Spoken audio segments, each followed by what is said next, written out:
This is Channel 2 News, coverage you can count on. See, and I trusted you, Andy. Gosh. I really thought it was Tuesday. But it's almost here. 2015 is just hours away. We're going to show you how you can ring in the new year right here in Reno. And as the year draws to a close, so does one of the major controversies in the Washoe County School District. We'll show you the latest. Plus, how are the roads holding up after that winter storm that hit our area yesterday? We'll have a full report, but you can guess it's not easy today. Those stories top your news right now. It's New Year's Eve. I gotta bring my noisemaker in here. Yeah. He'll love that. Bring my noisemaker, a 72 Pinto.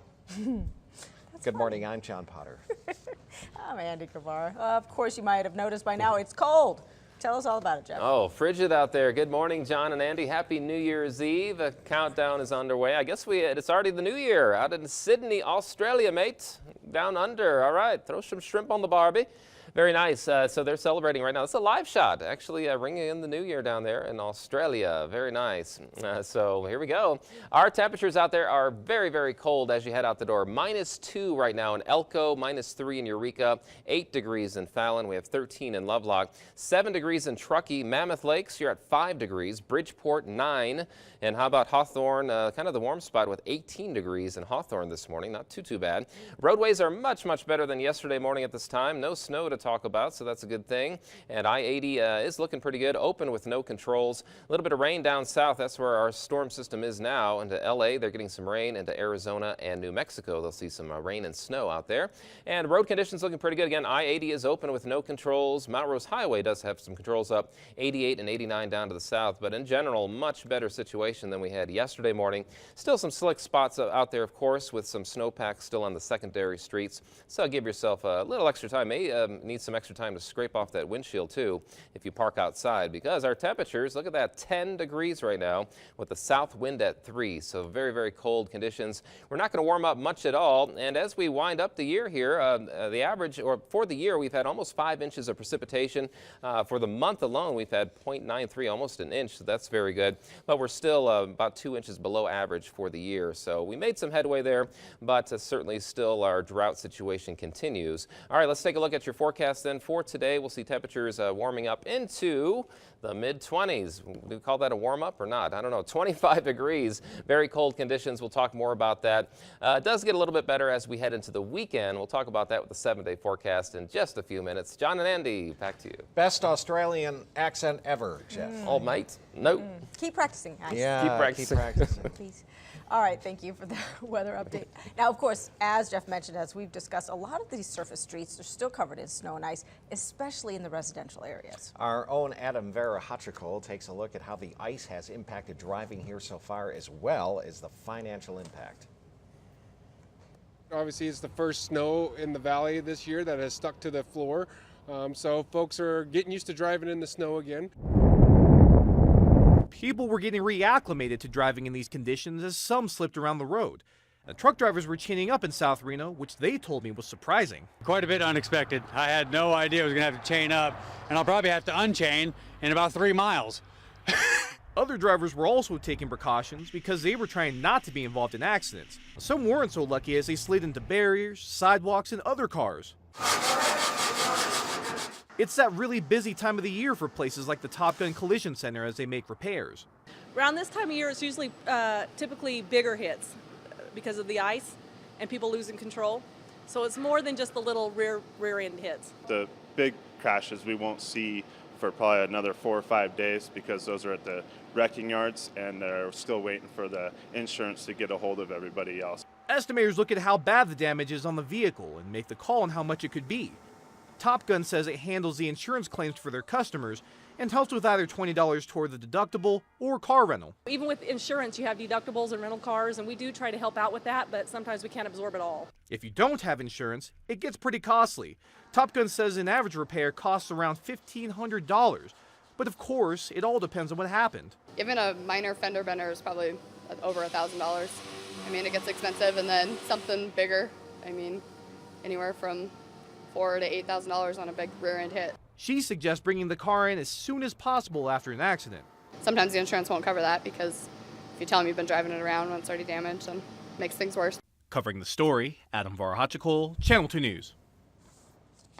All right, thank you for that, Adam. It is, of course, New Year's Eve, and that means there are a lot of festivities taking place around town, and we're going to tell you about a few of them. You can ring in the New Year downtown on Virginia Street at midnight. Circus Circus, the El Dorado, and the Silver Legacy, along with the City of Reno, are teaming up to light up the sky with a special New Year's Eve fireworks celebration that happens at midnight. So, in addition, the Club Calneva is offering up a New Year's Eve karaoke party. That one starts tonight at 10. And many of the casinos outside of downtown are also offering up New Year's Eve parties. The Grand Sierra Resort is hosting 2 large celebrations, and the Carson Nugget is kicking off 2015 with a 70s era New Year's Eve happening. And that one begins at 9. To read more about these events and find out more, you can head to our website at KTVN.com. Click on that blue News Links tab. I don't know if a lot of drinks and karaoke really mix.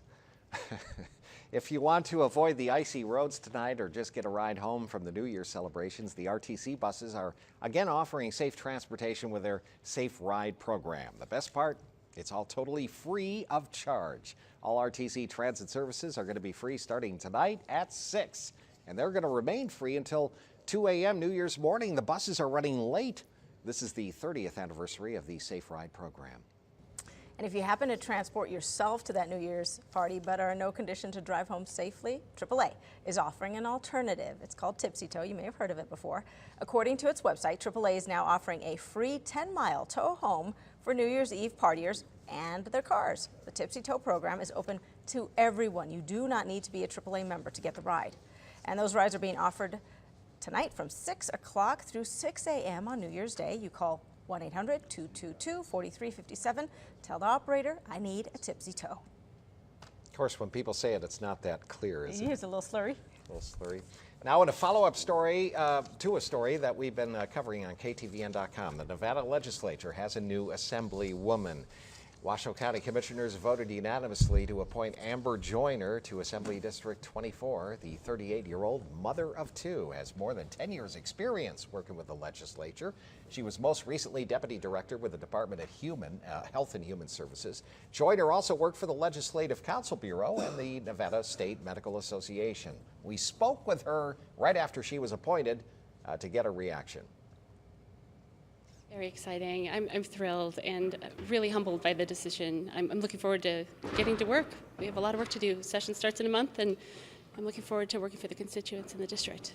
You know, by law, that seat had to be filled by a Democrat since it was vacated by a Democrat. David Bobzien left the office after he was appointed to the Reno City Council earlier this month. And this morning in School Watch, the Washoe County School Board has approved a settlement deal with former school police chief Mike Mears after he was fired over the summer.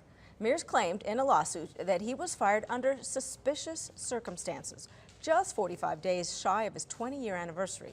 As part of the settlement, the board will retroactively reinstate him, providing that he formally retires by today.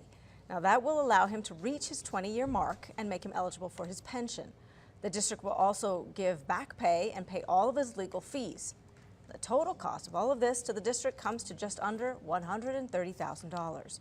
The school district released a statement after the preliminary agreement earlier this month, and it reads in part, quote, "The Board of Trustees is anxious to focus their attention on school board business and the upcoming legislative session without being distracted or preoccupied with litigation." And we did reach out to Mears and his attorney, but they did not want to comment. Meanwhile, the Nevada Highway Patrol held a retirement party for longtime trooper Chuck Allen, who's leaving his post to become Washoe County Sheriff next week. Yesterday, Allen received a badge of retirement at Patrol headquarters. He served in the Highway Patrol for nearly 3 decades and says it's been an honor to serve Nevadans across the state. The ability to serve Nevada across the state in many different assignments has been more than rewarding. You know, from working out on the highways to working in the governor's mansion and all the different places in between has really been an experience and just a thrill. Allen says he's looking forward to being sworn in as Washoe County's 26th sheriff on Monday morning. And he'll be our guest on our Safety Watch segment next Tuesday on Channel 2 News at 5. He's always been great to work with, FYI. Oh yeah, lovely. All right, look at this. This is Sydney, Australia, the famous harbor. They're ringing in the new year. Jeff, do your Australian accent. Oh, no. Oh, no. All right, you can stop now. Happy New Year in Australia. Channel 2 News this morning.